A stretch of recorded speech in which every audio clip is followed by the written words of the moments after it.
So, welcome into another episode of the Happening Hoops podcast here in my series where I'm interviewing each of the new Patriot League head coaches. Today is Mike McGarvey, the new head coach at Lafayette College. And Coach McGarvey is kind of an interesting situation because he was actually the interim coach for the tail end of last season, but officially the full-time head coach now moving forward in this 2023-24 season. So, thanks for joining me today, Coach. Sure thing, Ethan. Thanks for our coverage. I appreciate it. Yeah, absolutely. Um, so, you know, we were talking about it a little bit before, we started the recording here. I was up in Easton for the semifinal game against American. And, that was just kind of an incredible game with an incredible atmosphere there. And you guys really finished the season quite well there, aside from obviously the championship game. But that was something I noticed kind of in the entirety of the season. It felt like you guys had a really up and down season. I mean, started off with a rough non-conference going 2-11, and then turned things around. Had a 4-game winning streak at one point there in league play. Mike Jordan is suspended, and you take over. And then in the Patriot League tournament, you beat your rival in the first round on the road. Then the American game, and then get to the championship game. And as most teams do, lose up in Hamilton. So you Hmm. know, I feel like from an outside perspective, I saw you guys live 3 times last year, and it was kind of a different club each time. Did it feel like as much of a roller coaster ride to you, being on the staff there, as it did, from an outside perspective? I don't know. I think you try as a coach to not feel like a roller coaster. You're not really too high or too low. I had confidence throughout the year that we were competitive in our non-conference slate, and I know the 2-11 record didn't look sexy, but we played one of the top 40 hardest schedules in the country last year, and I don't know if many people knew that in the public. And to be competitive in a lot of those games, I mean, opening night we had a halftime lead at Miami, and they made their special run at the end of last year too. So I felt like we had enough to be competitive in the Patriot League, and we showed glimpses of that throughout, the Patriot League conference stretch. And then when we got into the postseason, a lot of things clicked, and we played really well on both ends of the floor. Had a chance to go, like you said, up to Colgate and play in the Patriot League Championship game, and that team was really good and a bunch of veterans. And you know how I feel about Coach Langle. He's a heck of a coach and even better person. So, I think that experience hopefully will give us not only the motivation to return there, but also the experience to know what it is and what it takes to kind of win that game when we get in that moment again. Yeah, and on the topic of returning, let's talk about the key returners on your guys' roster Sure. next year. So Kyle Jenkins, who's a sharpshooter and can also step in and get some boards. Uh, Vanderbon, Justin Vanderbon, who I think really got a lot better towards the end of the year. I was talking with an assistant coach at a different Patriot League program, and he was saying that he's probably the most improved player second half of the season, that he was creating a lot of problems for teams. So, what do you see as both of their roles moving forward next year? Yeah, well, Kyle, from a leadership standpoint, he played a ton of minutes for us over his career, especially last year towards the end of the year. So he's played in some big games and he's had a lot of experience. I think, as a senior and as somebody who knows the Patriot League kind of inside and out, I'm looking for him to have a great year and to lead our guys, and especially with 6 new players, to lead them and to show them the ropes and give them an idea of what it takes to be successful. And then with Justin, I agree. I think he really hit stride and got a lot of confidence. He's been really good in the spring and in the summertime, and I think he's got the confidence now to go into next year and even continue on some of that success that he had towards the end of the year. So looking for those 2 guys to be a really big piece of what we do in the 23-24 season. Absolutely. And the roster itself has seen a fair amount of turnover. I mean, you had 3 key guys leave: Josh Rivera going to Fordham, CJ Fulton to College of Charleston, and Leo Boyle, grad transferring to Penn State. And, I feel like in the Patriot League, we maybe see less transfers, out and definitely in to schools than most conferences. But Leo, I think, had exhausted his eligibility there at Lafayette, just given graduate programs, if I'm correct on that. That's But correct. the other 2 guys, did kind of think that they were going to be returning or leaving? What was your thoughts on that? I mean, I was hopeful to be able to continue to coach them, to be honest. I know Josh, had a really great breakout freshman year and got a lot of attention. I mean, his athleticism and his size for our conference is something that was remarkable. And his ability to shoot the ball throughout the stretch of January and February really made him a marquee player in our conference. So I kind of knew that there was some higher levels kind of looking at Josh and trying to recruit him if he had interest in transferring. And then with CJ, his chest injury was something that at the end of the year kept him out of a handful of games, to include our semifinal and championship game. And as that process kind of went on, he doesn't have the fortune of being in the junior or senior class last year and looking at the bonus fifth year to graduate transfer. So I think as that time went on and his process of not being able to play and think about things a little bit more holistically, I think he came to the decision that he was going to approach the transfer portal and see what could come and what opportunities might be out there. All the while, CJ and I have a great relationship. He was a terrific student here. He was on par to kind of break a lot of records and be one of the best players in Lafayette history. So I knew Lafayette and his team, were really special to him.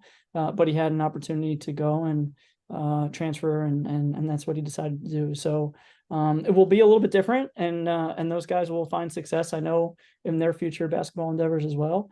But it's exciting to think about how we're going to play a little bit differently and have some new pieces that can step into bigger roles. Yeah, I know. I mean, in the two games that I saw you guys later in the season at Loyola and then the American one, I was watching, Josh and how he was playing, and he just seemed to me, I was like, this guy seems like an Atlantic 10 player in the Patriot League. So kind of ironic that he ended up at Fordham there, who had a great year last year. But um, we've seen kind of in the past few years the climate of college basketball has just kind of changed with everything in the transfer portal and NIL. Um, what challenges does that make for you in creating a roster year to year? Yeah, it's something that I think every single coach in our conference is thinking about and looking at how to do that successfully. I mean, deep down, if you look at my background, I've only been at small liberal arts colleges, as a student athlete myself, and then in my assistant coaching and head coaching careers. So I kind of believe in building out a team that can grow and be successful. I think that especially at the mid-major level, you need a team that's really committed to each other and has good cohesiveness in the locker room. And in order to do that, you have to spend some significant time together, right? So that's what I'll try to continue to build in my coaching career and the teams that I'm fortunate enough to get a chance to coach. But all the while, you kind of have to understand that the market is what it is at the moment. And the transfer market is huge, and there's a lot of players that are changing each and every year. We're fortunate at a place like Lafayette that the academic support that we have here and the opportunity for that degree and the weight that can carry post-basketball career is still significant and very special.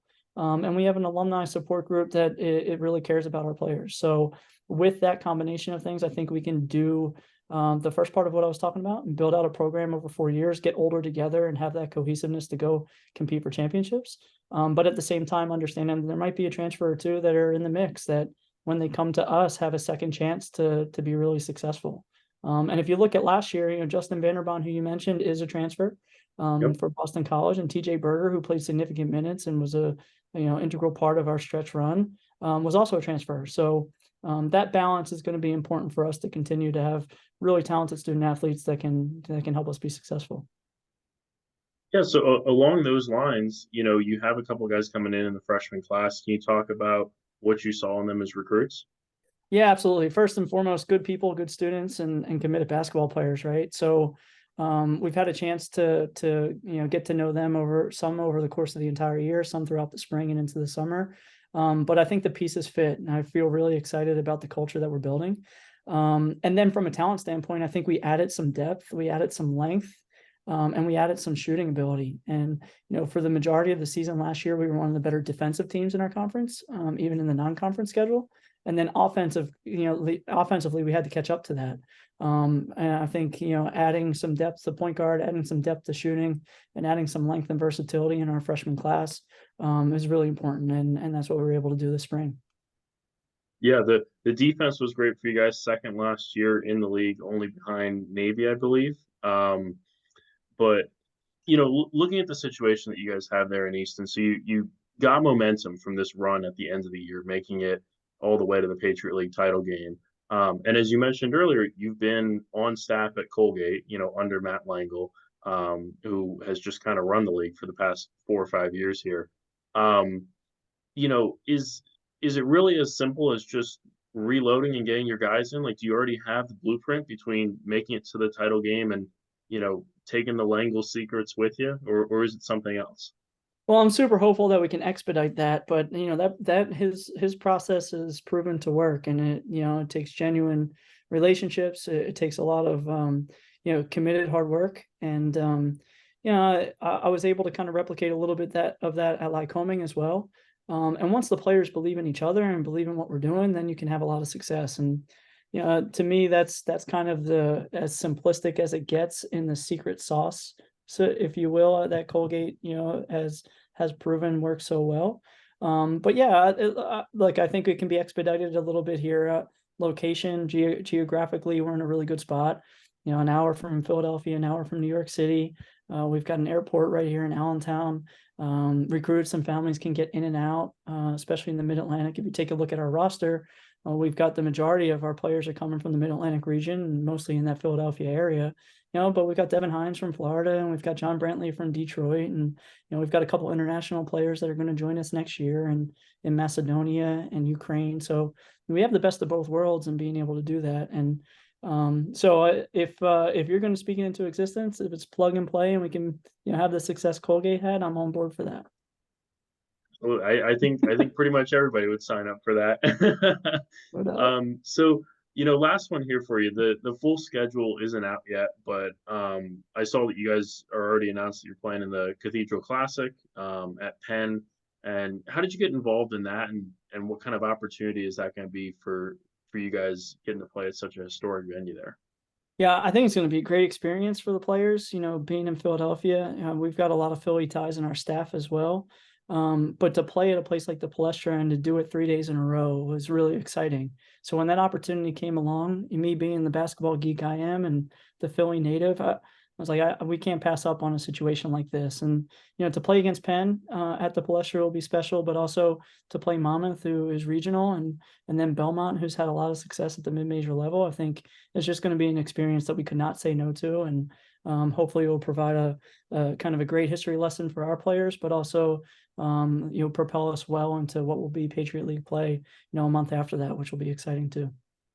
Yeah, I love the Palestra. I've been able to get up there twice before, and it's just such a cool venue that just oozes history. I'm like you. I love the history element of it.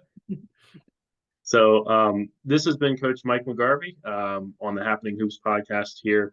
Thank you, Coach, for taking the time to join me today. My pleasure. Thanks for having me. Thanks.